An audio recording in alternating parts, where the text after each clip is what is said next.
सबको नमस्ते और thank you again for joining me. अब पिछले रविवार को जिन लोगों ने रिक्वेस्ट किया था कि हमको दोबारा समझना है, वो है नहीं आज। तो ठीक है, कोई बात नहीं, ऐसा ही होता है। जिनको जिनको समझना होता है वो आते ही नहीं। खैर, स्टार्ट कर लेते हैं अपना प्रोग्राम। और 13वें अध्याय पे बात करूंगा ही आज, गीता के। और उसके पहले एक छोटा सा टुकड़ा पढ़ के सुनाता हूँ। आज आज मैं आप लोगों को थोड़ा और कॉम्प्लिकेट करने के लिए अगले लेवल पर लेके जाऊंगा। चैलेंज अगले लेवल का। ये मैंने ले लिया है आज सांख्य दर्शन मेरे हाथ में। ये सांख्य दर्शन के पहले अध्याय का 31वां सूक्त है। सिर्फ 2 वर्ड्स, 2 शब्द। ये कहता है, संहत परार्थत्वात् पुरुषस्य। संघात से परार्थ होने से पुरुष का अनुमान होता है। ये इसका मतलब है। इसके ही नोट्स पर पढ़ लेता हूं थोड़े से, फिर आपको समझाता हूं कि क्या बोल रहा है ये सांख्य दर्शन के अंदर। प्रकृति और प्रकृति के समस्त परिणाम संहत हैं। ठीक है। संहत का मतलब होता है संघात रूप में अवस्थित होना। मतलब कोई दो चीजों का या दो से ज्यादा चीजों का मिलाकर बनाना। ठीक। मतलब कोई भी चीज को मिला के, इसको उसको मिला के बनाया हुआ। ठीक है। वो हो गया संहत। और प्रकृति और प्रकृति से बने हुए कंप्लीट प्रोडक्ट्स, जो भी प्रकृति के परिणाम हैं। परिणाम, जो कि प्रकृति से कुछ बनेगा तो जो एंड प्रोडक्ट हो जाएगा वो उसका परिणाम हो गया। एंड रिजल्ट कह लीजिए उसको आप। तो जो भी चीजें हैं वो सब कुछ संघात के रूप में अवस्थित हैं। अनेक तत्वों के सहयोग से अपने उस रूप को प्राप्त करना। अनेक तत्वों से, बहुत सारे इंग्रेडिएंट से अपनी फॉर्म को, अपने शेप को बनाना, फॉर्म को पाना, मिलना। तो जो चीज का जो फॉर्म बना हुआ है आपके सामने, जो एक लकड़ी का टेबल पड़ा हुआ है, उसमें बहुत सारी चीजें मिली हैं तब वो टेबल बना है। परिणाम है वो प्रकृति का परिणाम। और उसमें बहुत सारे संघात हैं अलग अलग। तो ये चीज यहां पर ये बता रहे हैं। फिर ये बता रहे हैं, इसका अभिप्राय ये होता है कि प्रत्येक संघात परिणामी है। परिणत होते रहना उसका स्वभाव है। तो हर एक स्वभाव परिणाम जो है ना, हर एक परिणाम क्या है? वो परिणामी है। हर एक संघात, everything that gets together, mix together, वो परिणामी है। उसका कुछ ना कुछ एंड रिजल्ट जरूर है। तो जब आपने इतनी सारी चीजों को मिलाया, मिलाकर जो चीज बनी वो उसका एंड रिजल्ट बना, तो वो परिणामी है। ये एक सर्व प्रमाण सिद्ध सत्य है कि कोई भी परिणामी तत्व अपने लिए किसी प्रयोजन को सिद्ध नहीं करता। बताइए। जो भी परिणामी तत्व होता है, जो भी एंड रिजल्ट की बनी चीज होती है, पदार्थ होता है, वो अपने किसी प्रयोजन को सिद्ध नहीं करता। वो अपने लिए कोई कुछ नहीं करता, अपने पर्पस के लिए कुछ नहीं करता। टेबल जो है वो अपने लिए कुछ नहीं कर रहा। करेक्ट। टेबल आपके लिए कुछ कर रहा है ना, अपने लिए तो कुछ नहीं कर रहा। तो ये तो समझ लीजिए, बड़ी सिंपल बात है कि कोई भी परिणामी तत्व अपने लिए किसी प्रयोजन को सिद्ध नहीं करता। तथा प्रत्येक इस प्रकार का परिणामी तत्व अचेतन होता है। जितने भी परिणामी तत्व हैं वो अचेतन होते हैं, उनमें चेतना या कॉन्शियसनेस नहीं होती। ठीक है। इन दोनों सत्य पर आधारित यह निष्कर्ष निकल जाता है कि परिणामी तत्व अपने से विलक्षण किसी एक ऐसे अस्तित्व का अनुमान कराता है जिसके प्रयोजन को सिद्ध करने के लिए प्राणी तत्व अस्तित्व में आते हैं। ये स्पष्ट हो जाता है कि वो जो तत्व है वो परिणामी नहीं होता, लेकिन परिणामी तत्व अचेतन होता है, लेकिन वो परिणामी तत्व का प्रयोजन सिद्ध करने के लिए एक चेतन तत्व होता है। अब इसको मैंने और नहीं पढ़ना, काफी लंबा है ये। यहां पर इसको समझाते हैं कि क्या बता रहे हैं। ये सांख्य में ये बता रहे हैं कि हर एक वो तत्व, हर एक वो मट्टी चीज जो प्रकृति की है, प्रकृति में जो भी चीज है, प्रकृति खुद और प्रकृति से बनी हुई चीज, और प्रकृति से बनी हुई चीजें बहुत सारी चीजों का मिश्रण होने से बनती हैं। बहुत सारी चीजें मिलकर एक चीज को प्रोड्यूस करती हैं। आपके पास एक गाड़ी है, उसके आप टूल्स और इंग्रेडिएंट्स को गिनना शुरू करिए तो एंडलेस हो जाएंगे। इतनी मोटी फाइल तैयार हो जाएगी कि ये भी लगा हुआ है, वो भी लगा हुआ है, ये भी यूज हुआ, वो भी। फिर उसकी मशीनों का लिस्ट हो जाएगी, फिर मशीनों के पीछे कितनी बड़ी लिस्ट हो जाएगी उसकी। लेकिन ये पता हो जाता है क्योंकि जो प्रकृति खुद है, ये जो नेचर है जो हमको दिखती है, जो मदर नेचर है, ये नेचर खुद भी तो कई तत्वों को मिलकर बनी है। ये नेचर के अंदर भी तो जब तक पंच महाभूत नहीं बनते, 5 बेसिक एलिमेंट्स नहीं बनते, ये प्रकृति नहीं बनती। तो प्रकृति भी बहुत सारे तत्वों को मिश्रण है, और प्राकृतिक हर पदार्थ बहुत सारे तत्वों का मिश्रण है। हो गई क्लियर बात? इसमें कंफ्यूजन नहीं है। अब यहां पर प्रिंसिपल ये है कि कोई भी परिणामी तत्व, एंड रिजल्ट, कोई भी बना हुआ प्रोडक्ट, चाहे प्रकृति है और चाहे प्राकृतिक वस्तु है, कोई भी बनी हुई चीज अपने प्रयोजन के लिए कुछ नहीं करती। अपने लिए वो कुछ नहीं करती। जो गाड़ी खड़ी है वो गाड़ी अपने लिए नहीं खड़ी है, अपने लिए कुछ नहीं करती। वो आपको ले जाने के लिए खड़ी है। जो टेबल पड़ा है वो टेबल आपके लिए टेबल है, अपने लिए थोड़ी है कुछ वो। प्रकृति अपने लिए कुछ नहीं करती। हो गया प्रिंसिपल साफ? तो दो प्रिंसिपल यहां पर आ गए। एक प्रिंसिपल ये आ गया कि हर एक चीज के अंदर बहुत सारी चीजें मिलकर उसको बनाती हैं। जब वो मिलती हैं चीजें तो उसके मिलने को संघात कहा गया। ठीक। और संघात जो होता है वो परार्थ होता है, अपने लिए कुछ नहीं करता।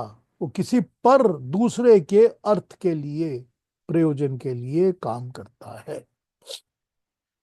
तो प्रिंसिपल साफ समझ में आ गया कि बहुत सारी चीजों का मिश्रण संघात होता है तो चीजें बनती हैं, और जो बनती हैं चीजें वो अपने लिए कुछ नहीं करती।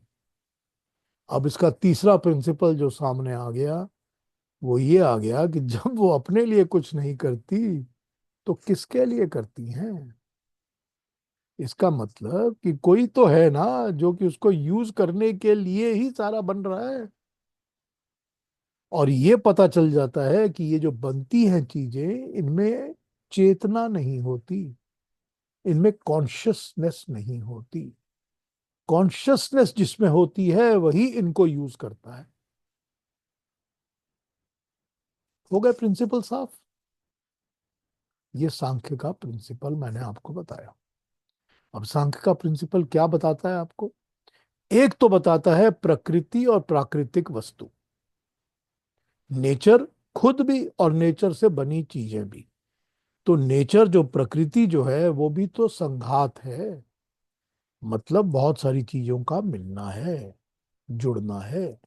तो किस चीज का जुड़ना है? उसमें भी तो आप कहते हो कि 5 एलिमेंट्स तो होते ही है ना। पहले तो पंच महाभूत होंगे ही ना, फिर परमात्मा का तेज और अग्नि भी होगा, वरना कुछ बनेगा ही नहीं। तो वो संघात हो गया ना उसके अंदर भी। हर वस्तु के अंदर संघात होता है ना। हर चीज के अंदर 5 एलिमेंट्स होते हैं।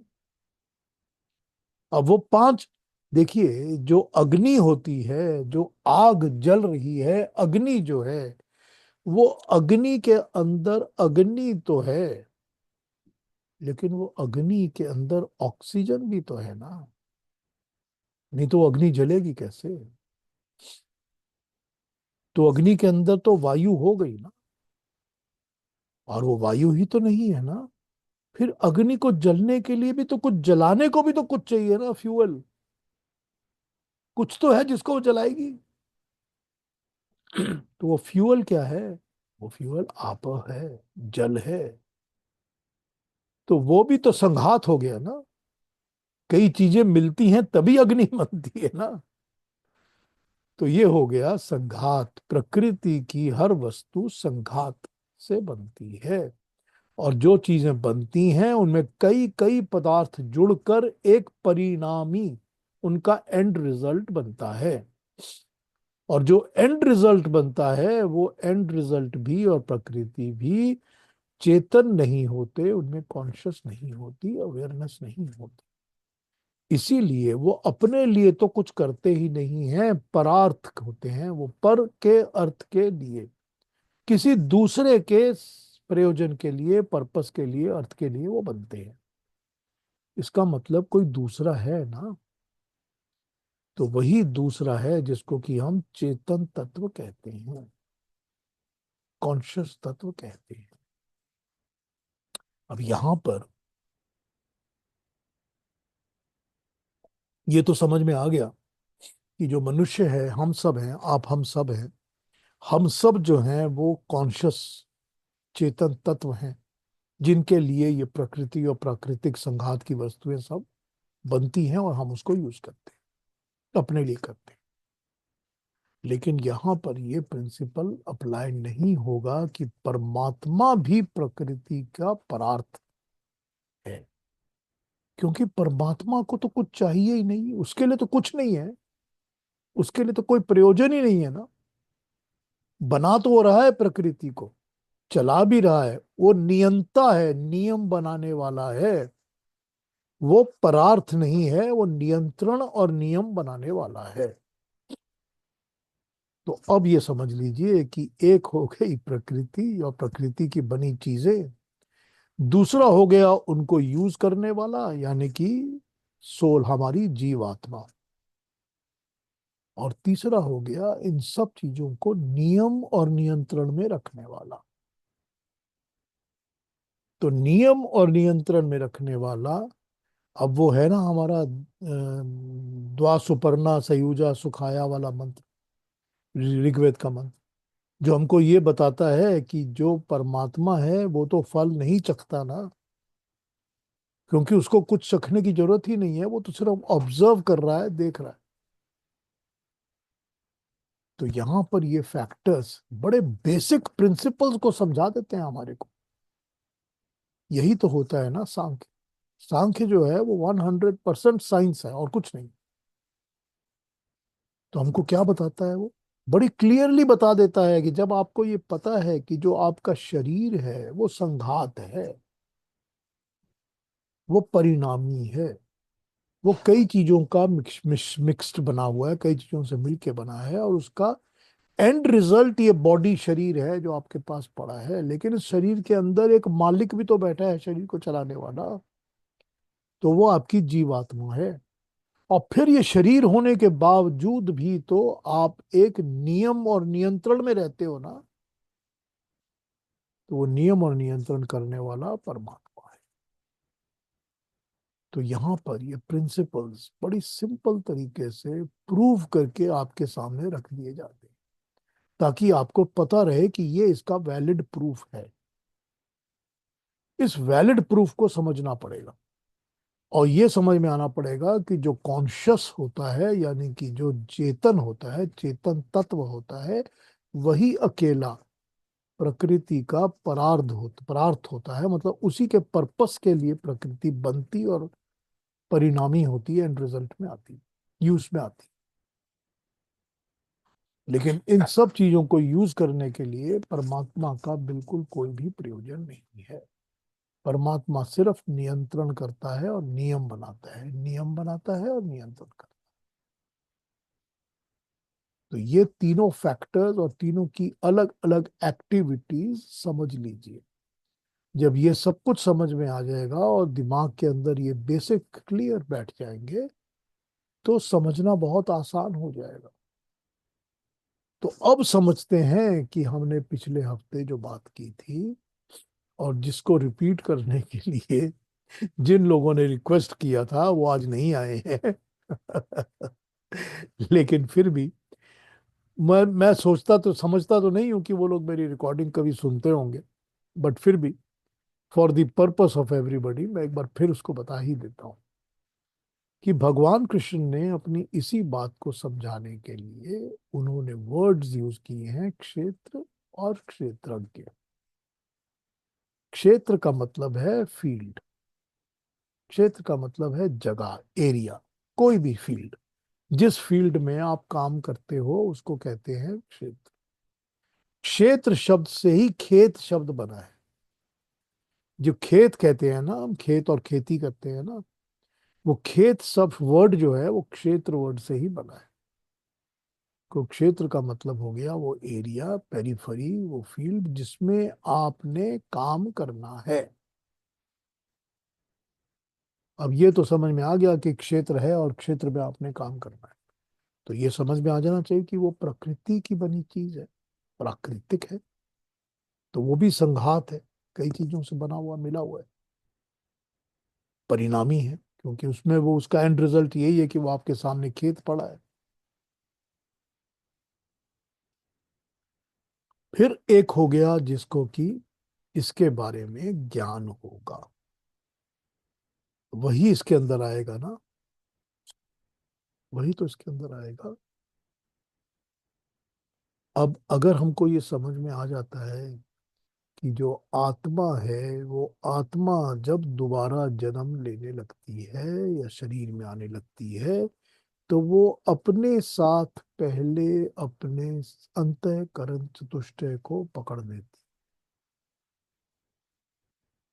अगर आत्मा अंतःकरण को पकड़ लेती है मतलब मन को, बुद्धि को, चित्त को और अहंकार को, अगर इनको वो पहले ही पकड़ लेती है, सूक्ष्म शरीर कहते हैं इसको, सूक्ष्म शरीर, माइन्यूट फिजिकल बॉडी।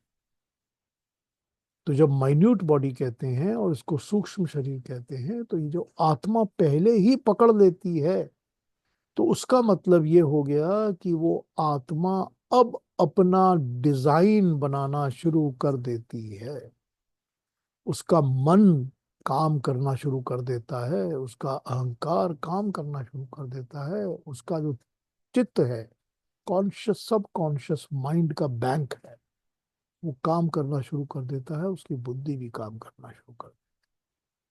और इन सब चीजों को मैनिफेस्ट करके एक्सप्रेस करने के लिए वो बॉडी में आ जाता है, शरीर, फिजिकल बॉडी में, शरीर में आ जाता है। लेकिन एक्टिविटी तो आत्मा की पहले ही शुरू हो जाती है। कितनी पहले, क्या क्या एक्टिविटी, इसका विवेचन करना बड़ा मुश्किल है, बड़ा मुश्किल है। लेकिन काम तो शुरू कर दे। तो उस आत्मा को समहाउ और दी अदर तो ये पता होता है कि मैं किस किस्म के शरीर में जा रहा हूं, और जिस शरीर में मैं जा रहा हूं उस शरीर के अंदर मेरे को, अब मुझको मेरा मन जो है वो इस तरह से मेरा फीड करेगा काम, मेरी बुद्धि ऐसे काम करेगी, ये चीजें मैं अपने मेमोरी बैंक से कैरी करूंगा, और ये मेरा होगा शेप साइज अहंकार। ये उसको पता हो जाता है। अब ये देखिए, आत्मा का सूक्ष्म शरीर के साथ संघात, मिलना, मिक्स होना। तो एक आत्मा में पांच चीजें आ गई सूक्ष्म शरीर के मिलने से। टोटल 5 एलिमेंट्स हो गए, आत्मा और चार चार चार, चार सूक्ष्म शरीर। फिर उसके बाद उसका संघात होगा शरीर, बॉडी, फिजिकल बॉडी के साथ। अब वो फिजिकल बॉडी के अंदर आएगा तो पता नहीं कितने और संघात उसको मिल गए अब। लेकिन फिजिकल बॉडी के अंदर जो मेजर एलिमेंट्स हैं, मेजर एलिमेंट्स, वो 24 एलिमेंट्स इन्होंने गिनाए हमारे को। 24 मेजर एलिमेंट्स जो इन्होंने गिनाए। अब आप कहेंगे कि इन्होंने तो ब्लड गिनाया नहीं, हड्डी गिनाई नहीं। करेक्ट। लेकिन वो ब्लड हड्डी गिनाने वाली वस्तु इसीलिए नहीं है क्योंकि वो तो नेचुरल चीजें हैं, जैसे खाना है हमारा, जैसे हमारी बॉडी में फूड है, जो फूड अंदर आता है वो कई कुछ बनाता है फिर वेस्ट निकल भी जाता है। वो नेचुरल, नेचर के द्वारा दी गई चीजें हैं जो कि हम ऊपर से परमात्मा से मांग के, प्रकृति से मांग के नहीं लाते।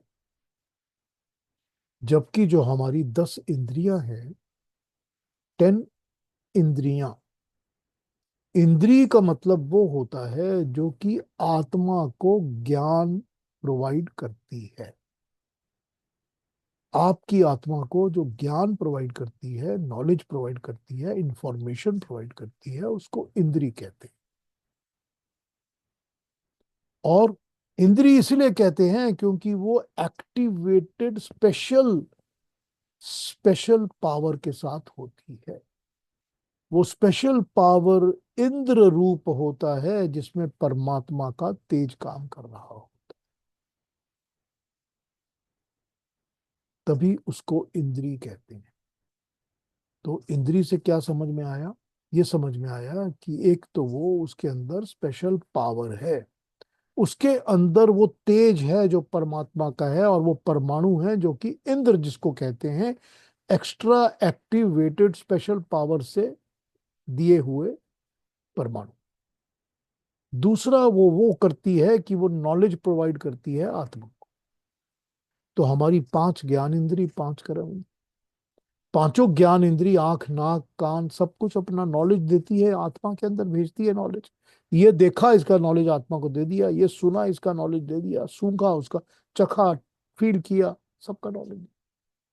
उसी तरह जो कर्म इंद्री होती है, जो हाथों से काम होता है, ये हो गया, वो हो गया, ये कर दिया, वो कर दिया, या फिर जो रिप्रोडक्टिव ऑर्गन्स होते हैं, वो सब आत्मा को नॉलेज प्रोवाइड करते हैं कि ऐसा है, वैसा है, ये है। ये सारे के सारे ऑर्गन्स ऐसे होते हैं जो कि एक स्पेशल, अपने अंदर स्पेशल पावर रख के काम करते हैं। और वो स्पेशल पावर का कनेक्ट कभी भी वो परमात्मा ऐसे स्निप करके काट सकता है। 1 सेकंड के बाद आंखें काम करना बंद कर देगी, 1 सेकंड में सुनने की शक्ति खत्म हो जाएगी। कोई 1 सेकंड में ये, देखिए आप किस तरह से इंद्री काम करती है, क्योंकि उसमें इंद्र का पावर काम कर रहा है, परमात्मा का दिया हुआ।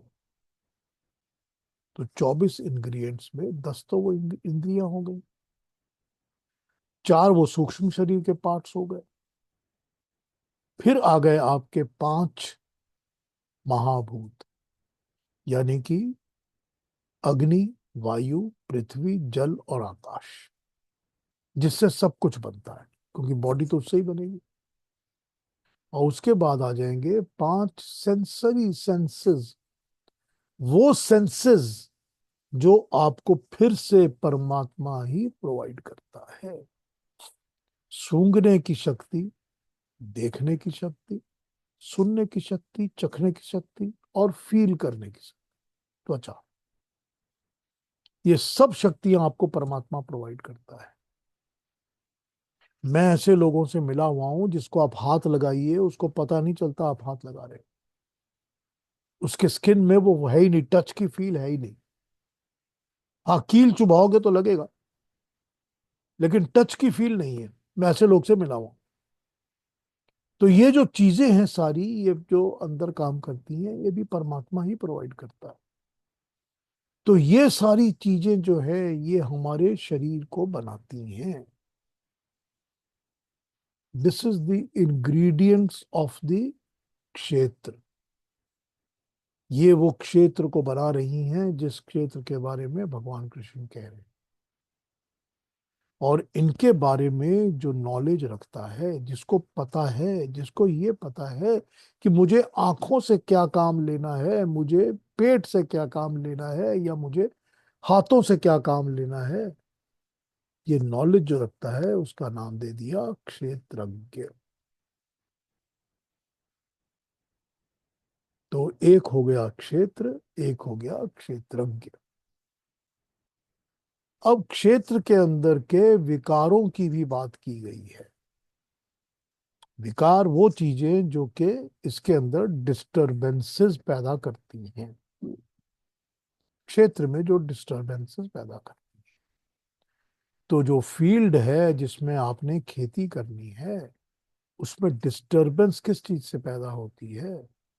जब आप उसमें केमिकल डालोगे तो डिस्टरबेंस पैदा होगी। जब उसके अंदर आप ऊपर से कुछ और डालोगे, कुछ भी करोगे, तो उसमें डिस्टरबेंस पैदा होगी। या उसमें आप उल जलूल चीजों की खेती करोगे तो खेतों में डिस्टरबेंस पैदा होगी। तो होता क्या है, यही बताया कि जो क्षेत्र होता है उसके अंदर, या ह्यूमन बॉडी जो है उसके अंदर जो डिस्टरबेंसेस हैं, वो होती हैं इच्छा, द्वेष, सुख, दुख। कि आपको सुख भी फील हो रहा है, दुख भी फील हो रहा है, बहुत दुखी हो रहे हैं, बहुत सुखी हो रहे हैं, बहुत सारी आपके मन में इच्छाएं छलक रही है, छलांग लगा रही है, बहुत सारे क्रोध और गुस्सा आपके अंदर बैठा हुआ है। उसके बाद जो आपकी धृति की शक्ति है, यानी कि आपके कॉन्शियस सब कॉन्शियस माइंड की जो मेमोरी पावर है, क्योंकि मेमोरी पावर आपको अलग होने ही नहीं देती, वो आपको बार बार वहीं लाके खड़ा कर देती है जहां पर वो चाहती है आपको खड़ा करना। मैं तो जैसे ही इसकी शक्ल देखता हूं मुझे गुस्सा आ जाता है, तो मैं शक्ल को 6 बार दिन में देखूंगा तो 6 बार गुस्सा आता रहे, क्योंकि वही मेरी मेमोरी बैंक पे फेस हुआ हुआ है और मुझे गुस्सा आता रहे। तो डिस्टरबेंसेस के अंदर मेमोरी की फीड भी है, और सुख और दुख भी है, इच्छा और द्वेष भी है, राग भी है, अटैचमेंट्स भी हैं, डिस्ट्रैक्शंस भी हैं, और कामनाएं भी हैं, इच्छाएं। ये सब चीजें उस क्षेत्र को डिस्टर्ब कर रही है, डिस्टरबेंसेस हैं। लेकिन ये जो क्षेत्र और क्षेत्रज्ञ है, ये बिना डिस्टरबेंसेस वाला जो पूरी की पूरी प्रकृति अब है, जो मैंने आपको सांख्य से समझाया कि प्रकृति और प्राकृतिक वस्तुएं या परिणामी वस्तुएं, जिसके अंदर ये कोई भी डिस्टरबेंस वाले एलिमेंट्स नहीं होते। क्यों नहीं होते? क्योंकि उसमें चेतना नहीं होती, उसमें आत्मा नहीं होती जुड़ी हुई, उसमें इन चीजों का संघात नहीं होता, क्योंकि उसमें कुछ जुड़ा हुआ नहीं होता। किसी टेबल को कोई सुख और दुख नहीं होता, किसी टेबल में कोई राग और द्वेष और इच्छा नहीं होती कि मैं इसके पास तो खड़ा रहूंगा, बैठूंगा आराम से, आदमी बैठेगा, जब ये दूसरा कोई आएगा तो मैं छलांगे लगाने लगूंगा। ऐसा तो नहीं होता ना।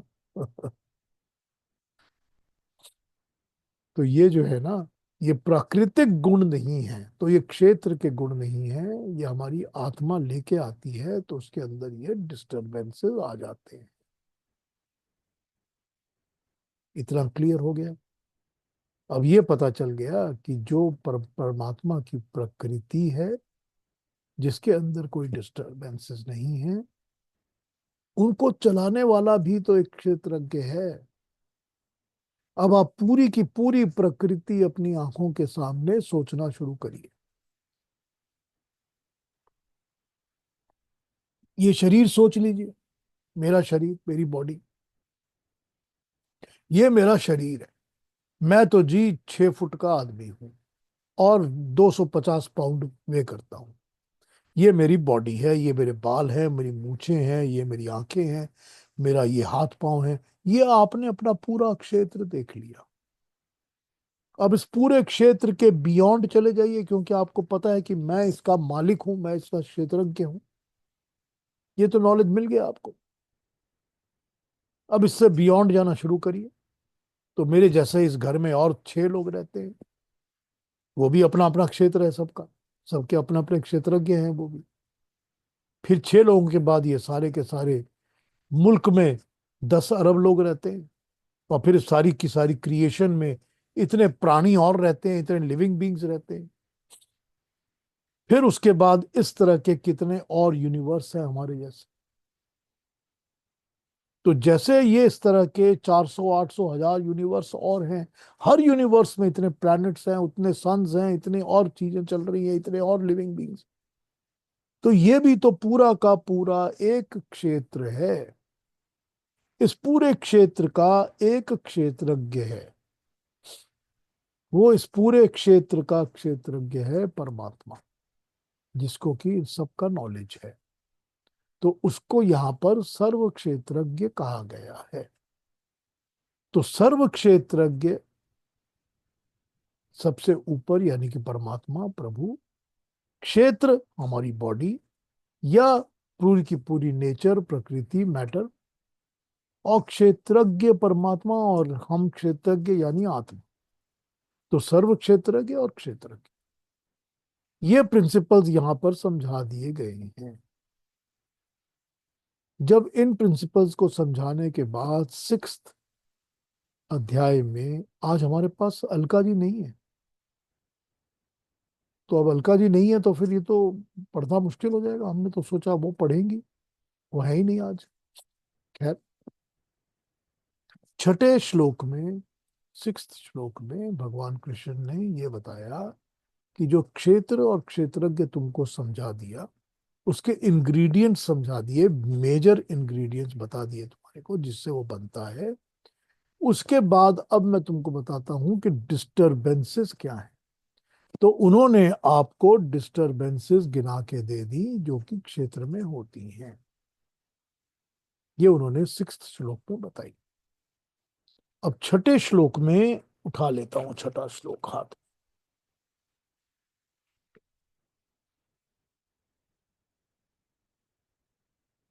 छठे श्लोक में जो डिस्टरबेंसेस बताई, इच्छा द्वेष सुख दुख, ये शरीर का ये संघात है, पिंड चेतना शक्ति धृति शक्ति, ये सब के सब हैं जो विकार हैं। ठीक। उसके बाद पिंड भी बताया, पिंड मतलब ये बॉडी, ये बॉडी अपने आप ही एक विकार है, क्योंकि बॉडी जो है वो सड़ती गलती रहती है। कभी अच्छी चल रही है, कभी खराब चल रही है, कभी और इसमें प्रॉब्लम आ रही है, कभी ये है वो है, और ये अपने लिए कुछ ना कुछ डिजायर और मांगती रहती है शरीर के। शारीरिक सुख जिसको कहते हैं, या शारीरिक दुख जिसको कहते हैं। तो ये तो होता रहता है, इसलिए पिंड भी एक विकार है। अब ये सारे विकारों के बाद अब वो आपको बताना चाहते हैं कि इन विकारों से छुटकारा कैसे मिलता है। आपके पास क्षेत्र है, आप क्षेत्रज्ञ हो, आपको क्षेत्र मिल गया, उसके मेजर इंग्रेडिएंट्स बता दिए। बताने के बाद आपको बताया कि आपकी उस खेती में प्रॉब्लम क्या है, कि सॉइल क्यों ठीक नहीं है, प्रोडक्शन क्यों नहीं होती, खेती क्यों नहीं होती, फर्टिलाइजर क्यों नहीं है, मिट्टी किस टाइप की है, एलुवियल सॉइल है या सैंड वाला सॉइल है, कौन सा सॉइल है, हमने बता दिया आपको। अब उसको करेक्शन करने का भी तरीका हमने आपको बताना है, क्योंकि किसी भी गीता के कोई भी फैक्टर में वो पूरी चीज को लिस्ट करके बताते हैं, फिर उसको ठीक करने का तरीका भी बताते हैं। वो तो एक दो तीन चार करके आपके सामने सब कुछ ले कर देते हैं। तो जैसे उन्होंने यहाँ ले कर दिया है कि इच्छा द्वेष सुख दुख शरीर का संघात पिंड चेतना और दैती शक्ति, ये सारा कुछ उन्होंने बता दिया कि ये तो सारी की सारी आपकी डिस्टरबेंसेस हैं, ये सारे के सारे विकार हैं। अब इन विकारों को लिस्ट करके बता दिया, 1 2 3 4 करके, अब उस विकारों को ठीक कैसे करना है। तो 7 से लेकर शायद 11 तक ठीक करने का तरीका बताया गया है। तो ये इसके अंदर इस तरह से गीता अपनी बात को बता रही है। तो ये मैंने पिछले हफ्ते वाले समरी को आज फिर से समझाया है। अब जो मैंने आपको आज बताया है, चाहे वो सांख्य में से हो या गीता का क्रक्स हो या समझाने की बात हो, इसमें कुछ पूछना हो तो अभी पूछ लीजिए, अगर नहीं समझ आया तो मैं दोबारा समझा दूँ। कोई भी ऐसी चीज जो नहीं पल्ले पड़ी है या जो कि कंफ्यूजन कर रही है, मुझसे पूछिए, मैं बड़ी खुशी से समझाऊंगा।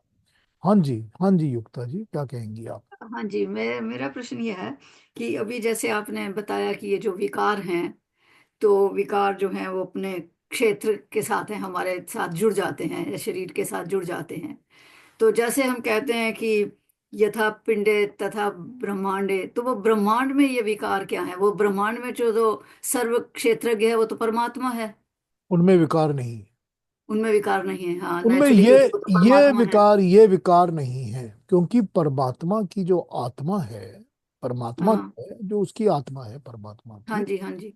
वो तो शरीर धारण करके पिछले जन्मों की चीजों को लेकर नहीं आती। हम्म। ये कहाँ से आते हैं? ये जो विकार आते हैं ये हमारी आत्मा के अंदर जन्मों को ले लेकर छाप लगी हुई है, वो आते हैं। आपके अंदर, आपकी आत्मा के अंदर इच्छा द्वेष ये कहाँ से आएंगे? ये वही आएंगे जो आपने धृति शक्ति पहले से आपने अपने दिमाग में रखा हुआ है कि मुझको तो यही अच्छा लगता है, मुझको तो मिठाई अच्छी लगती है। अब मैं जब अगला जन्म लूंगा तो भी मैं मिठाइयाँ ही खाऊंगा, चाहे मैं अफ्रीकन मिठाई खाऊं या अमेरिकन मिठाई खाऊं, कोई फर्क नहीं पड़ने वाला। लेकिन मैंने जब जन्म लेना है तो मैंने मिठाई खानी है, क्योंकि वो एक इच्छा आत्मा में छाप बन के बैठी है। उसी तरह से मुझको इस चीज में सुख मिलता है, इस चीज में दुख मिलता है, वो भी तो आत्मा में छाप बैठी है ना। हाँ जी, हाँ जी। उसी तरह से राग और द्वेष है, ये चीजें मेरे को बहुत अच्छी लगती हैं, अटैचमेंट्स है, और ये चीजें मैं हेट करता हूँ। ठीक। तो ये चीजें जो है ना, ये सारी की सारी आत्मा के गुण हैं, जो कि आत्मा जन्मों में लेते लेते इन चीजों को अपने साथ जोड़ लेती। तो परमात्मा में तो ये हो ही नहीं सकता, क्योंकि ना परमात्मा जन्म लेता है ना उसमें ये चीजें जुड़ती हैं। तो ये विकार जो है ना, ये विकार क्षेत्र के अंदर आत्मा लेके आती है अपने साथ, संघात से। जब आत्मा और शरीर का आपस में संघात होता है, मिलन होता है, जुड़ते हैं, तभी ये सब चीजें शरीर में आ जाती हैं। अब अगर ठीक। कोई शरीर पैदा ना हुआ हो, तो आप कहेंगे कि उस शरीर में जो पैदा ही नहीं हुआ है उसके अंदर तो ये कोई होएगा ही नहीं, ना कोई सुख होगा ना दुख होगा, ना इच्छा होगी ना द्वेष होगा। तो ये तो आत्मा के गुण हैं जो कि शरीर में वो लेके आते हैं। तो प्रकृति के अंदर ये विकार नहीं है। अब प्रकृति के अंदर और कौन से कैसे विकार हैं, उनके ऊपर यहाँ बात नहीं हो रही, क्योंकि यहाँ तो हमारे को अपनी आत्मा को ठीक करना है। हमको ज्ञान मिलना है कि हमने इन विकारों से मुक्त कैसे होना है। परमात्मा ने परमात्मा को ज्ञान तो नहीं देना ना कि तुझको अपनी प्रकृति के विकार कैसे दूर करने। ये तो ये तो नहीं होना ना यहाँ। ये तो हमको ही बताएंगे ना कि तू मनुष्य जो है, जो इंसान जन्म लेता है, उसको अपने इन विकारों को, दोषों को कैसे दूर करना, ये दोष है इनको दूर कैसे करना। तो यहाँ पर शारीरिक जो ह्यूमन बॉडी है उसके दोष, उसके विकार लिस्ट किए गए। ठीक है। ठीक, हाँ जी, ठीक, धन्यवाद। हाँ जी, और कोई कुछ पूछेंगे? किसी और ने कुछ पूछना है या दोबारा समझना है कुछ, तो बताइए, मैं बताऊंगा फिर से। पीयूष जी, एक सवाल था। जैसे हाँ। आपने बताया हाँ जी। कि आत्मा जो है वो ये सब दोष लेके आती है, whether it's about your eating cravings और लाइक्स और डिसलाइक्स, बट आत्मा तो अपने आप में परमात्मा का अंश है। तो ये परमात्मा से ही सब में आ रहा है, और जबकि हम कहते हैं कि हम सब एक ही परमात्मा से आए हैं, तो फिर अलग कहाँ, डिफरेंशिएशन कहाँ पे होता है? आत्मा और परमात्मा दो अलग अलग सेपरेट इंडिपेंडेंट एंटिटीज हैं। आत्मा परमात्मा का अंश नहीं है। अच्छा, ओके। लेकिन परमात्मा जो है वो हर एक फिजिकल बॉडी के अंदर उसी तरह निवास करता है, रहता है, जैसे कि सारी की सारी प्रकृति में वो रहता है। तो जब आपके अंदर आत्मा आती है, उसके साथ साथ परमात्मा का अंश आपके अंदर आता है। तो हर लिविंग बीइंग, हर लिविंग थिंग के अंदर आत्मा का, परमात्मा का अर्श होता है, अंश होता है। ठीक वैसे जैसे कि हमको 10th चैप्टर में भगवान कृष्ण ने बताया कि जब तुम कोई बहुत खूबसूरत फूल देखते हो तो समझो उसमें मेरा अंश है। जब तुम एक नदी देखते हो और नदी बड़े बहाव से चल रही है तो वो नदी मेरा अंश है। जब कोई बहुत अच्छा ऊंचा पहाड़ देखते हो तो ये समझो कि वो पहाड़ मेरा अंश है। तो अब जैसे परमात्मा का अंश हम प्रकृति की हर वस्तु में देख सकते हैं, उसी तरह से परमात्मा का अंश हर लिविंग बीइंग के अंदर होता है। क्योंकि अंदर होता है तभी तो वो हमारे कर्मों को देख सकता है। तभी तो ऐसा कोई कर्म नहीं है जो हम उसके जाने बिना कर सकते हैं। तभी तो हमारे मन में क्या चल रहा है ये भी परमात्मा को पता होता है। इसीलिए तो कर्मों को मनसा वाचा कर्मणा कहते हैं कि मन वाले भी, वचन वाले भी और कर्म वाले भी, सब कर्म होते हैं। तो मन से जो कर्म किया वो भी कर्म है। अब ये चीजें देखने के लिए ही परमात्मा सब प्राणियों के अंदर वास करता है। अब आपके क्वेश्चन पर एक बात और बता दूं कि जब हम ये कहते हैं या सुनते हैं या बोलते हैं कि हमारा तो परमात्मा के साथ एकागीकरण हो गया, मेल हो गया, हम एक हो गए, उसका ये मतलब नहीं होता कि जो आत्मा है वो परमात्मा में मिल जाएगी।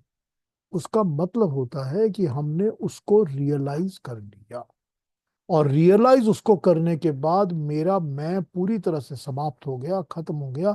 मैं उसी की एंटिटी में पूरी तरह उसके साथ मिल गया। तो उसका मतलब ये है कि जब आप ऐसी स्थिति में पहुंच जाएंगे कि जब आपको लगेगा कि मैं हूं ही नहीं, मैं तो सिर्फ परमात्मा के उस अंश को ही रियलाइज कर रहा हूं जो मेरे अंदर है, और मैं उसी के अंदर सब कुछ सोचता, बैठता, खाता, पीता हूं और कुछ नहीं। तो जब मेरा शरीर, मेरा पिंड नहीं रहेगा, मेरी आत्मा भी अपने आप में नहीं रहेगी, तब मैं कहूंगा कि मेरा परमात्मा, उसको मोक्ष की अवस्था कहते हैं। लेकिन उस अवस्था में भी ये पता होना चाहिए कि आत्मा यानी कि जीवात्मा और परमात्मा दो अलग अलग एंटिटीज हैं। ये कभी नहीं होता कि जीवात्माएं परमात्मा के साथ जुड़ जाएंगी और फिर परमात्मा दोबारा जीवात्माओं को छिटका छिटका के निकालेगा और पैदा करेगा। ऐसा नहीं होता। अच्छा, ओके। तो इसीलिए शुद्धि की बात करते हैं कि अपनी जो आत्मा है उसको शुद्ध रखिए, जिससे कि आप परमात्मा जो मोक्ष मिल पाए आपको बेसिकली। मोक्ष की अवस्था वही होती है जबकि आत्मा का परमात्मा का रियलाइजेशन होता है। जब रियलाइजेशन होता है फिर ये इच्छा नहीं रहती और ये दिमाग में रहता ही नहीं है कि मैं हूं कि नहीं हूं।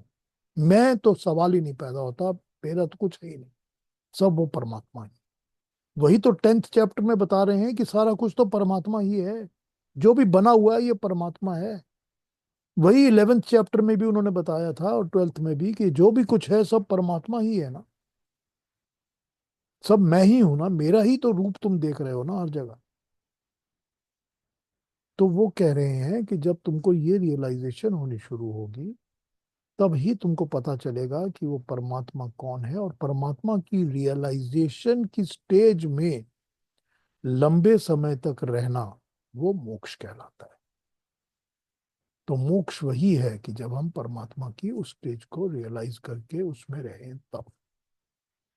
अब उसके ना रहने में कि हम वो नहीं रह पाते, उसके विकार हैं सारे, उसी के विकार इन्होंने गिनाए हैं यहाँ पर। जब तक हमारे अंदर ये प्रॉब्लम्स रहेंगी हम परमात्मा के साथ एक नहीं हो पाएंगे। तो ये वननेस का मतलब जुड़ जाना नहीं है, जस्ट बीइंग, मतलब I am trying to visualise it, it's hard but. भाई मैं जब आपके लिए काम कर रहा हूँ तो मैंने आपकी कंपनी को ज्वाइन कर लिया, तो मैंने आपकी यूनिफॉर्म पहन ली और मैं वो सारे की तरह दिखने लगा जैसे कि आप सब दिखते हो। तो मेरी वननेस हो गई आपके साथ। तो मैं आपके प्रिंसिपल्स, आपकी सारे वैल्यूज, आपका सिस्टम सब फॉलो कर रहा हूँ उसी तरह जैसे कि सारे के सारे एम्प्लॉइज कर रहे हैं। तो मेरी वो एक वननेस, मेरी आइडेंटिटी, मेरा अपना जो भी है वो अब खत्म हो गया, मिल गया सबके साथ। तो मेरी वो वननेस हो गई पूरी ऑर्गेनाइजेशन के साथ। तो वो ऑर्गेनाइजेशन अब मेरी आइडेंटिटी बन गई। मैं उसके पर्पस के लिए काम कर रहा हूं कि उनके लिए भले के लिए जो है वही करूंगा। उनकी प्रॉब्लम्स को मैं प्रोटेक्ट करूंगा, उसी में मेरा सर्वाइवल है। लेकिन उसका ये मतलब नहीं है कि मैं अल्टीमेटली वही बन गया। तो यहां पर ये वननेस जो है इसी तरह समझनी पड़ेगी जो परमात्मा के लिए वननेस होती है।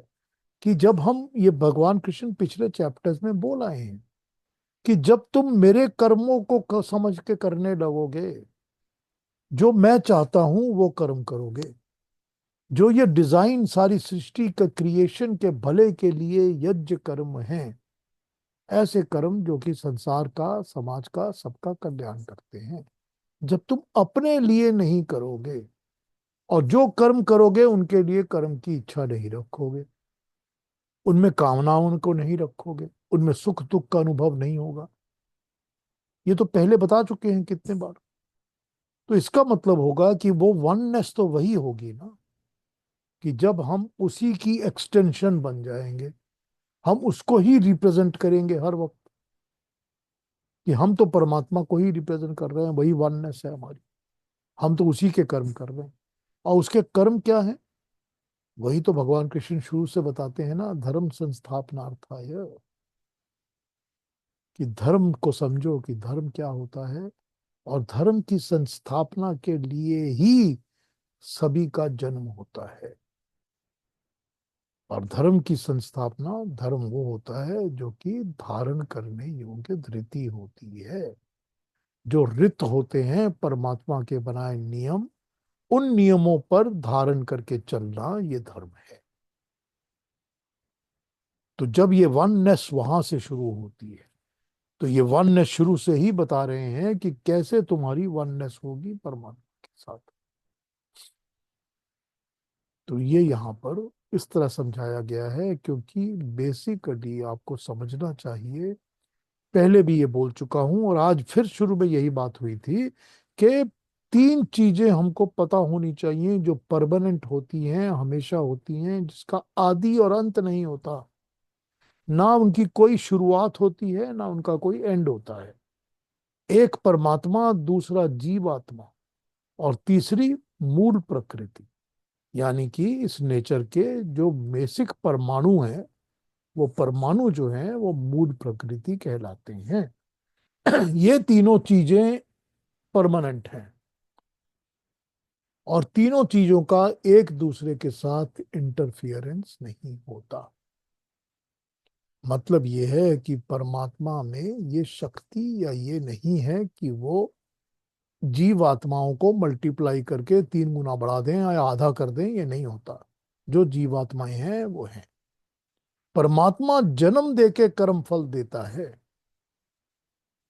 ये परमात्मा करता है, लेकिन परमात्मा जीवात्माओं के साथ इंटरफियरेंस नहीं कर सकता। मूल प्रकृति के कितने परमाणु हैं, इसमें परमात्मा का फेर बदल नहीं होता। हाँ, मूल प्रकृति पर अपना तेज डालेगा और वो प्रकृति कार्यरत हो जाएगी, एक्टिवेटेड हो जाएगी, फिर उसके अंदर अपना तेज और अपने प्रभाव डाल के उस प्रकृति को चलाएगा। ये नियंता है, नियंत्रण करता है, नियम बनाता है। लेकिन मूल प्रकृति के कितने परमाणु हैं, कितने नहीं हैं, ये परमात्मा कंट्रोल नहीं करता। मूल प्रकृति सब जगह है। तो मूल प्रकृति, जीवात्मा, परमात्मा, तीनों तत्व परमानेंट हैं, ना कभी मिटेंगे ना कभी पैदा होंगे, और ये जो हैं अपने अपने तरीके से अपनी अपनी जगह काम करते हैं। तो ये बेसिक प्रिंसिपल समझने से ये समझ आता है कि जो आत्मा होती है वो परमात्मा कभी नहीं बनती।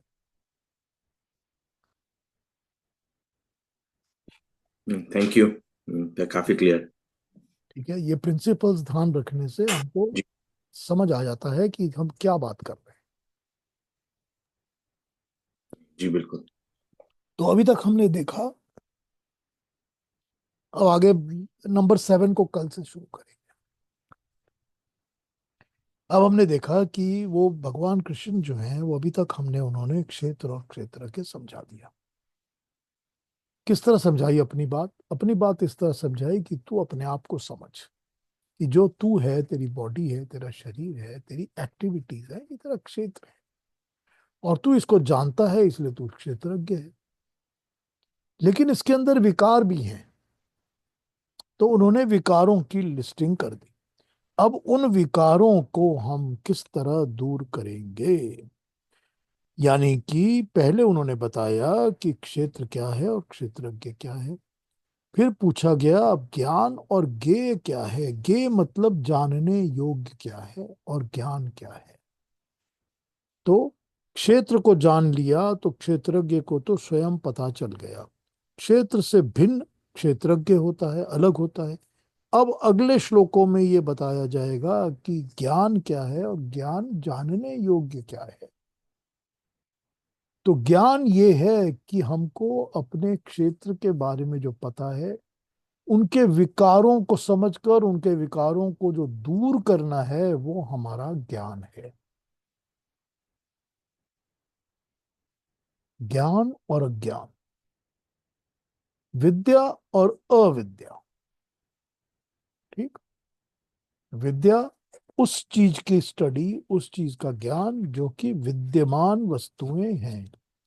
विद्यमान क्या है? जो हमेशा रहती हैं, परमानेंट, जो सदा विद्यमान है। सदा विद्यमान क्या है? सदा विद्यमान है परमात्मा, जीवात्मा और मूल प्रकृति। बस। बाकी जितनी चीजें हैं वो विद्यमान नहीं होती, क्योंकि वो बनती हैं और बिगड़ जाती। जो बनती और बिगड़ती हैं उसको अविद्यमान कहते हैं, उनका ज्ञान अविद्या कहा जाता है। और उसी को कहते हैं अज्ञान। अज्ञान वो होता है जो सही बात को सही नहीं समझना, वो अज्ञान है। ये मानना कि मैं प्रॉपर चीजों को, ये तीन चीजों को मैं परमानेंट नहीं मानता, तो अज्ञान है। मैं ये समझता हूं कि मैंने कभी मरना ही नहीं है, वो अज्ञान है। या मैं ये समझता हूं कि मुझको दोबारा जन्म नहीं मिलेगा, वो भी अज्ञान है। या परमात्मा ऐसा है या वैसा है, जो भी है वो ठीक नहीं समझता हूं, तो वो अज्ञान है। तो ये जो अज्ञान और ज्ञान है, इनको सेपरेशन करके बताया गया है। जानने योग्य क्या है और क्या तेरे को ज्ञान प्राप्त करना है। अब यहां पर क्या है कि भगवान कृष्ण जिस सब्जेक्ट को या टॉपिक को उठाते हैं, वो उसी सब्जेक्ट के बारे में ही पूरी तरह से डिटेल 1 2 3 करके समझा के आपको ज्ञान अज्ञान बता देते हैं। जब उन्होंने पहले आपको बताया था कि धर्म और धर्म पे चलना क्या है, युद्ध तूने क्यों करना है, जो निश्चयात्मक बुद्धि होती है वो क्या होती है, ये सारी बातों को वो 1 2 3 करके लिस्ट करके तेरे को समझा देते हैं कि निश्चयात्मक बुद्धि यूं होती है, उसको यूं अचीव किया जा सकता है, ये करोगे तो मिल जाएगी। तो पूरी मोटो ऑपरेंडी समझा देते हैं हमारे को सामने। अब उन्होंने इन विकारों को दूर करने के लिए जो ज्ञान देना है, वही हमको उन्होंने बताना है कि इन विकारों को कैसे दूर किया जाएगा। कि ये जो हमारे अंदर आत्मा के अंदर सुख दुख इच्छा द्वेष, ये धृति, ये सब पड़े हुए हैं ना, पिंड की प्रॉब्लम ये सब है ना।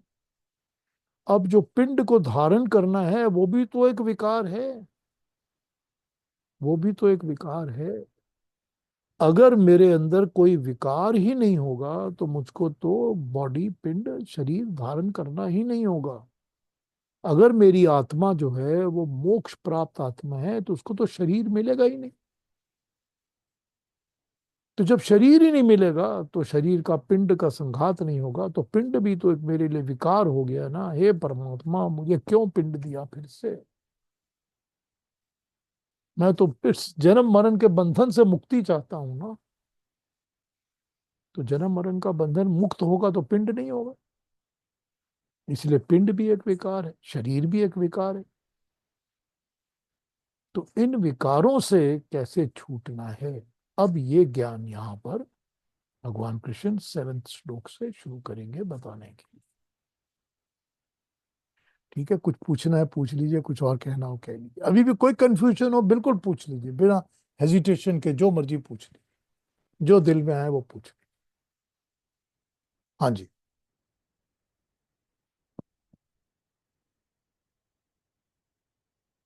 हाँ जी, युक्ता जी कुछ कहेंगी? हाँ प्रभा जी। पीयूष जी, बहुत आनंद आ गया। आत्मा, परमात्मा और जीवात्मा, इन तीन चीजों के बारे में हमें सब कुछ पता है, हमारी आत्मा पे पड़ी हुई छाप। लेकिन मैं ये सोचती हूँ कि जो हमारे पास अच्छाई या बुराई, जो भी हमारे अंदर है, वो क्या हमारे पिछली आत्मा पे पड़े हुए वो सारे बातें होती हैं? कुछ इस जन्म की बातें भी होती, आप कुछ देख इस लीजिए। आपको पता है ना, ये तो यहाँ हमें का। सुख मिलता है या दुख मिलता है, तो वो हमारा कौन सा कर्म हुआ? नहीं, अब देखिए, आपको पता है कि जो जी। यहाँ का वेस्टर्न वर्ल्ड आपको बताता है कि 21 दिन कोई चीज करोगे उसकी हैबिट पड़ जाएगी। ये बताता है ना वेस्टर्न वर्ल्ड आपको, हम्म। कि 21 डेज कोई भी चीज करोगे उसकी हैबिट पड़ जाएगी। ठीक है। ओके। तो आप अगर अपनी हैबिट्स को देखोगे, आदतों को देखोगे, तो यही पता चलेगा कि इस जन्म में मैंने इतनी आदतें इकट्ठी कर ली हैं, ये मेरी आदत बन गई है। ओके। तो उसी तरह से आत्मा के अंदर जो भी छाप डालोगे आप, वो डलती जाएगी ना। तो इस जन्म की भी है, पिछले जन्म की भी है, पिछले जन्मों की भी है। अब तो वो कभी हमें भी। कैसे पता लगता है कि ये हमारे पिछले जन्मों की है, जो अब यही आज हमें तो, मिली? ये तो मैंने आपको पहले बताया था, ये योग दर्शन का सब्जेक्ट है। योग दर्शन आपको ये बताता है कि योग दर्शन की जो मेडिटेटिव स्टेट्स होती हैं, वो यही समझाती हैं कि मैं कैसे देखूं कि मेरे अंदर कौन कौन सी प्रॉब्लम्स हैं। तो मैं उसको कहता हूं हेलीकॉप्टर व्यू, कि आप हेलीकॉप्टर में बैठ जाइए, थोड़ा ऊपर उठ जाइए और नीचे तमाशा देखिए, थर्ड पार्टी की तरह। तब आपको दिखेगा कि क्या क्या प्रॉब्लम्स हैं। कि जब मेरे को ये पता चल जाएगा कि ये मेरी चीजें हैं, मैं इनको दूर, I am not the body, I am not me, but I am an observer, third party observer. कि मुझको गुस्सा क्यों आता है, अपने आप को अलग करिए, गुस्से के सब्जेक्ट को करिए, दोनों को स्टडी करिए, दोनों को देखिए, इस फैक्टर से गुस्सा आता है, इस फैक्टर से नहीं आता है। ये फैक्टर कब शुरू हुआ, कैसे इसका सोर्स मिला, कहाँ कहाँ से आता है, ये इसको कैसे हटा सकता हूँ, ये सारा काम आपको योग दर्शन समझा देता है। तो जब आप इस तरह से सोचना शुरू करेंगे, तो अपनी आदतें और अपने अंदर लगे हुए क्लेश दिखने लगेंगे। और बाकी के स्टेप्स तो भगवान कृष्ण अब बताएंगे आपको आगे, उन्होंने सेवन तो बहुत स्टेप्स। अच्छे स्टेप्स बता दिए हैं पीयूष जी, बहुत हाँ, ही यही बहुत ही यही तो बहुत। है ना। मैं यही सोचती हूँ कि संसार में इतना मेरे को गुस्सा नहीं आता बिल्कुल भी। ये नहीं कहती है गुस्सा नहीं आता, लेकिन बुरी बुरी चीजें बहुत लग जाती हैं। तो वो उनमें दोनों में डिफरेंस हुआ क्या? हाँ, कोई बात नहीं, एक एक तरीका दूसरा है, एक दूसरा है। जो बुरी लगती है चीज, वो कहीं ना कहीं तो अंदर खलबली पैदा करती है। या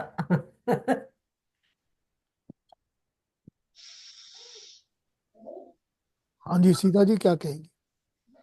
um, when you say the karma, the karma that you do stays on till the body remains, and then it moves forward when it acquires a new body. Is it true, or does it die with the body? The karma that is committed, Yeah. whether it is mental, vocal, or action, all three are karmas. Yeah. Every thought that comes in your mind is a karma. No karma will go without getting a fruit. Without the karm phal, a karm cannot go, cannot be deleted. It does not happen. It will never happen.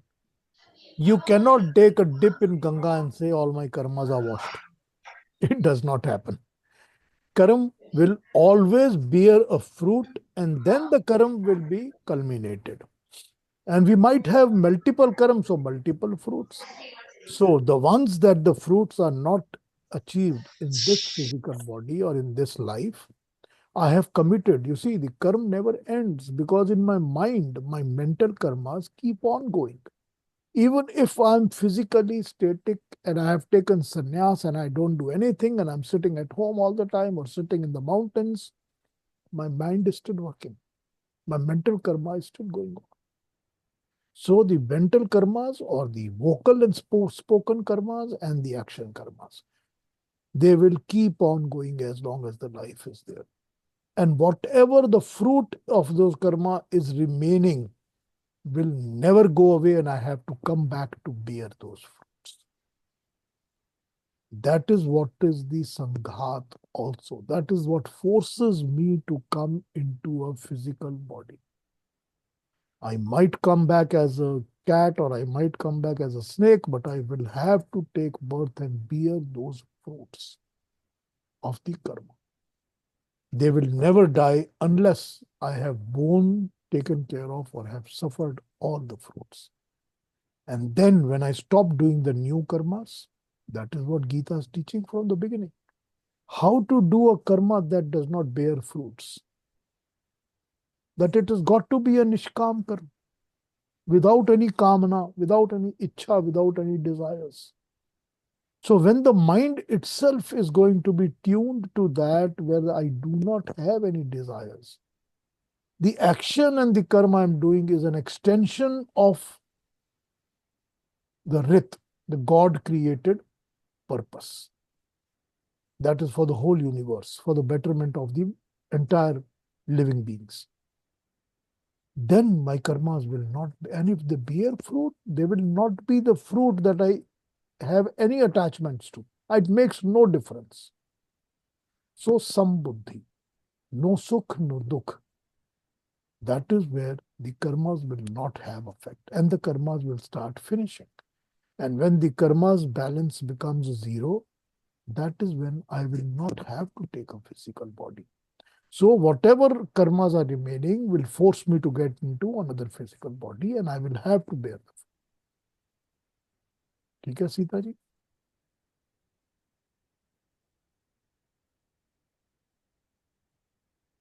Sita ji?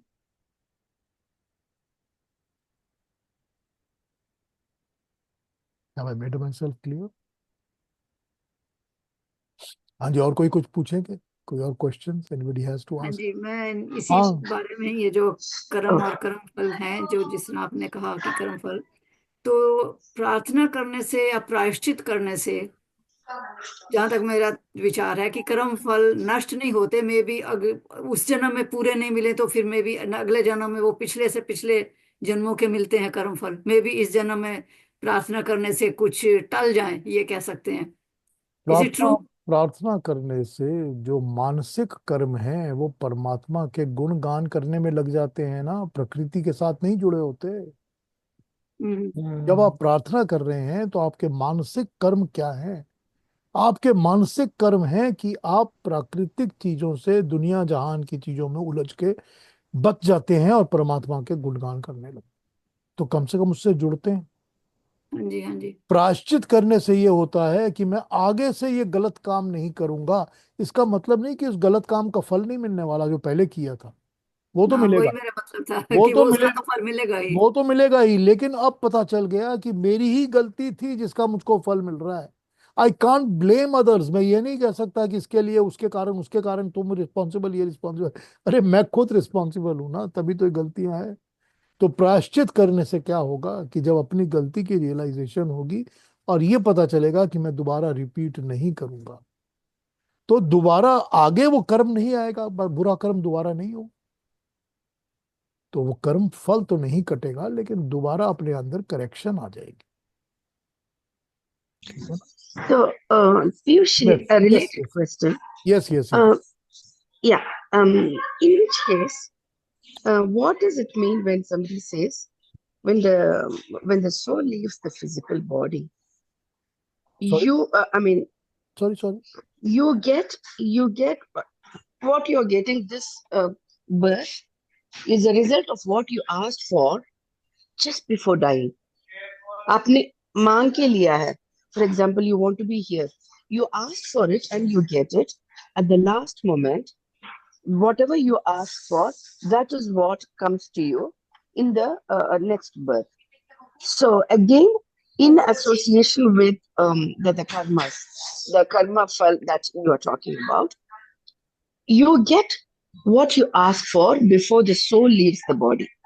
कहाँ तक सच है ये? नहीं, यहां पर principal जो है वो डिजर्व एंड डिजायर का है ना। अकेला डिजायर काम नहीं करता। डिजायर तो है पर डिजर्व भी तो करना पड़ता है ना। मेरा जो दिल But कर when रहा है, मेरी जो my my burning desire is that I should get this, but do you deserve it? Okay, if it is your desire, we will put it in front of you, but you will not be able to utilize it because you don't deserve it. So desires को रखो, लेकिन deserve करने के काबिल बन जाओ, तब मिलेगा आपको। सुपात्र मतलब अच्छा पात्र। जो अच्छा पात्र होता है उसी को चीजें मिलती हैं। तो ये पात्रता आनी होती है अपने अंदर। We have to become one that deserves. हाँ जी Sita ji. yes, I get it.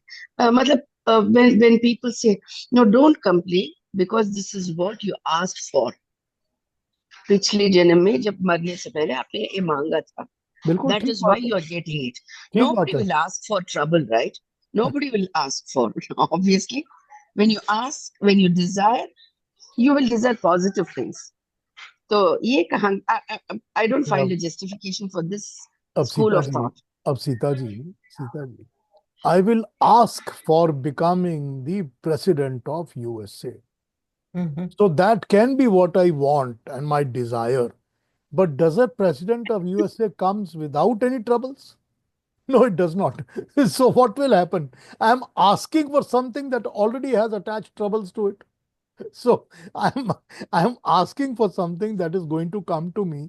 All right, granted, you become president, but you are going to become president where there are so going to be so many troubles attached to it. You did not ask that I should be trouble free. If you ask for being trouble free, then you will not ask for becoming president.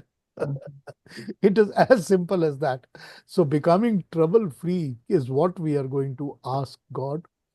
And that can happen only when we do not have sukh, dukh, ichha, dvesh. When all the Makes sense. Thank you. bas yahi, Yeah. that's how it's going to be. Thank you, Sita ji. Thank you. Thank you. Thank you. That was a very valid explanation, actually. Thank you. Very good question. Thank you. Thank you. हाँ जी, और कोई कुछ कहेंगे आज? Anybody wants to say something before we meet tomorrow? कोई और question, कोई और बात पूछनी है मेरे से?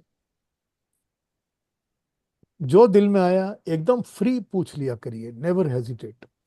तो कल मिलेंगे फिर, ठीक है? टाइम हो गया हमारा। Will meet tomorrow at the same time and we will pick up 7th श्लोक। एंड आई होप कि कोई और आपके अंदर दिल में क्वेश्चन हो तो उसको भी पूछ लीजिएगा, ठीक है ना? Thank you very I'm much. sorry, I take away a long, I mean, नहीं I नहीं, take a अच्छा long, है। No you are welcome, time welcome Sita of ji, you are others. Welcome, Thank you. You are welcome. Thank you so much. Through your questions other people are also learning. I'm blessed. That If is the that बेस्ट, happens, I'm blessed. Thank you. That is the best part ना। चलिए, नमस्ते सबको, प्रणाम सबको, take care of नमस्ते। Yourself and we will meet tomorrow at the same time. Goodbye. Thank you. नमस्ते।